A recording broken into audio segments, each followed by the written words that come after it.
Hello YouTube, Infinite Magicraid community, Gandalf here.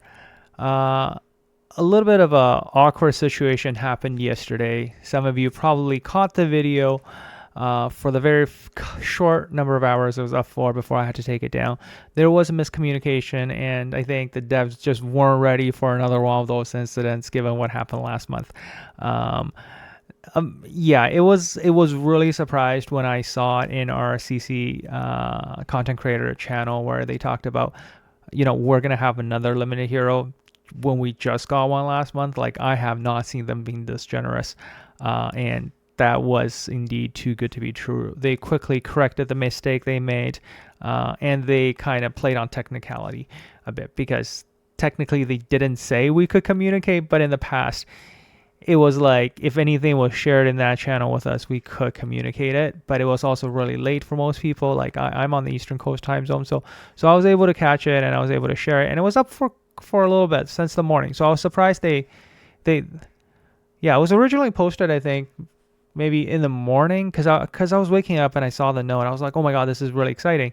And of course, you guys all know I've been really busy, so it's also my fault. I normally I would have double checked with one of our community managers, but honestly, I've been doing this for too long. Like, normally when we see these things, I'll post them. So yeah, they told me to take it down. So anyways, long story short, no limited hero, just to clear that up with everybody before people start writing about the fact that we don't get a limited hero because Gandalf says so. I am sorry. I truly apologize for that. But if you did catch the video yesterday, in that you would have seen summons, you would have seen all that great stuff. But everything else on that video is accurate, except the fact that we are not getting a free limited hero. Okay, but in this video, we'll still go over all the dev updates and confirming a lot of the details with you so that we're all clear as mud on the content that is coming in April. So first of all, let's start off with over here in the achievements. You will see that in gradual growth, this part will get reset. You will keep the number of days. They'll have brand new rewards. I hope it is a lot better. I hope we still get to keep the free legendary Dragon Eye. So for those of us who've been playing for a while, we get 2 free legendary Dragon Eye. Again, that is my hypothesis. They promised something better than the current system. So if we had a legendary dragon in there, it better have that again. The legendary dragon eye we're getting is going to be through the campaign event for the Easter. So again, you can look forward to me posting a guide on figuring out those annoying puzzles when it is released. Beatrix will still come. Okay, so it will be on the regular summoning banner. So for those of us who've been saving a ton of summons, and you really want Beatrix, it will be on your Excellent Supreme Wish. And for those of you who missed the video, yes, I did get it. Here are the heroes I got, in case you were wondering. 7 out of 50, the usual average number. Now, furthermore, on the achievement section, we'll get a new section, so that means even more rewards for things we are done in Arcane Gem summons, as well as Spiral of Fate. Agatha is still getting the buff, and it is coming on April 3rd. So mark your calendars. Our Agatha potentially will finally, our pride and joy for finishing Faction Abyss. It used to be the huge accomplishment we'd get to say that, yay, I got my Agatha E3, E4, now E5. They are going to buff her, okay? This was kind of a real meh, like, Countess Curse at the beginning of the battle, anti-revive, not that useful, so they're going to make it a lot stronger.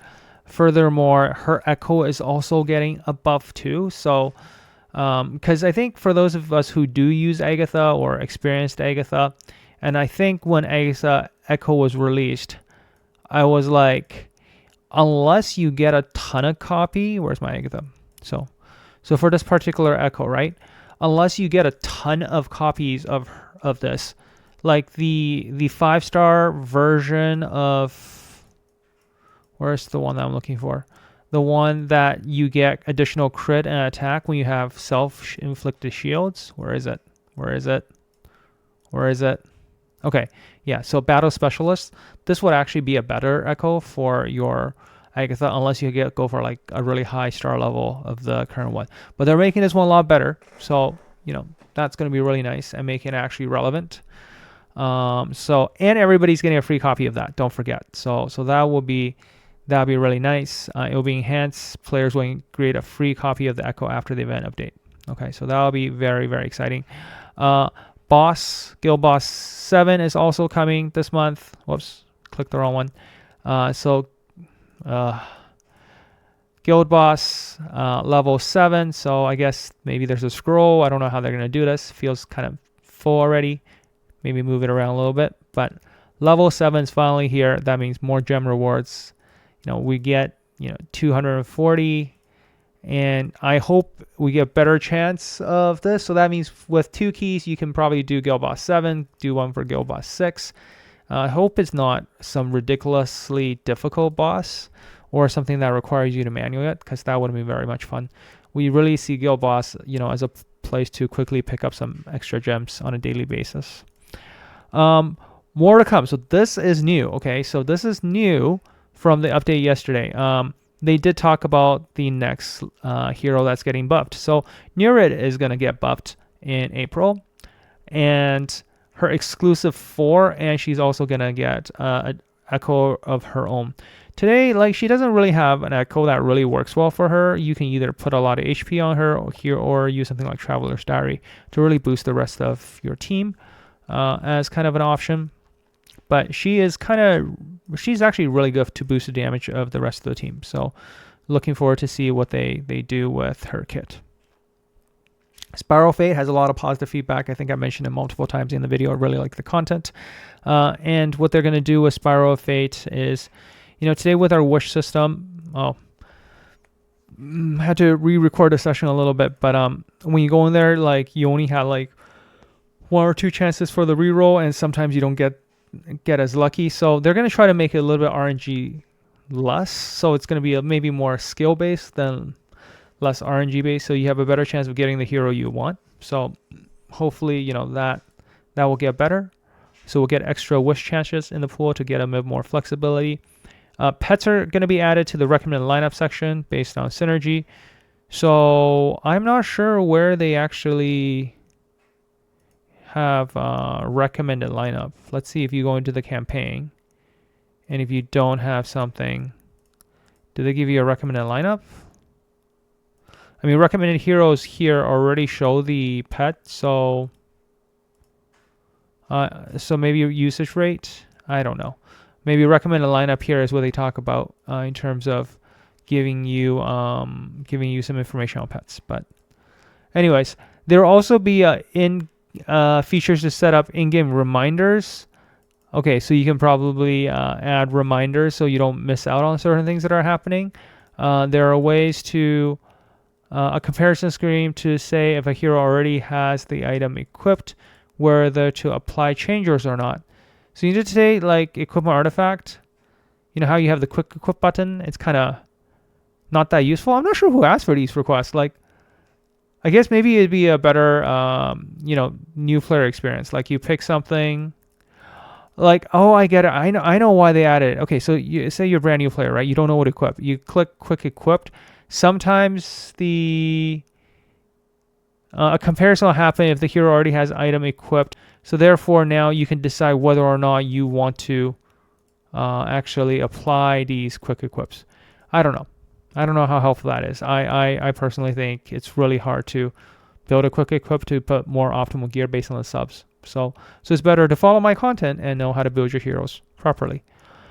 All right, so hopefully that was really helpful. Oh, by the way, this I think in my other video I launched yesterday, I did talk about the cost for this one. It was a little bit different. You can see what I bought already. Basically, you need the $1. Okay, so if you just want the middle one here for one of these heroes, it was 40. For the first one, it's 20. So for 20, you can just use gems and pick the heroes. I recommend Andreas from that one. The second one, I would recommend Lance.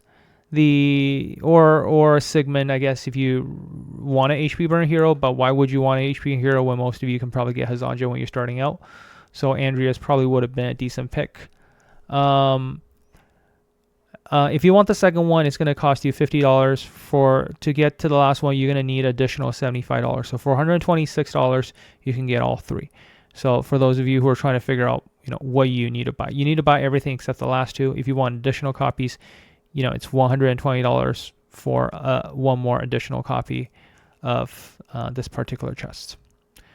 All right, so hopefully that was helpful in terms of getting you all the information. Don't forget to do this. It's a lot of free goodies.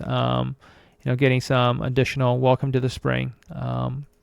So there you have it. Hopefully this update was helpful, cleared up the misnomer. Once again, really apologize for what happened yesterday. There was just miscommunication. I think the devs also really, they recognize it was, of course, some mistake on their part in terms of how they communicate with us. In the future, they will explicitly say that, we shouldn't be sharing this with you. It was just for our feedback, because they're still working out details. But anyways, I'll catch you guys in the next one.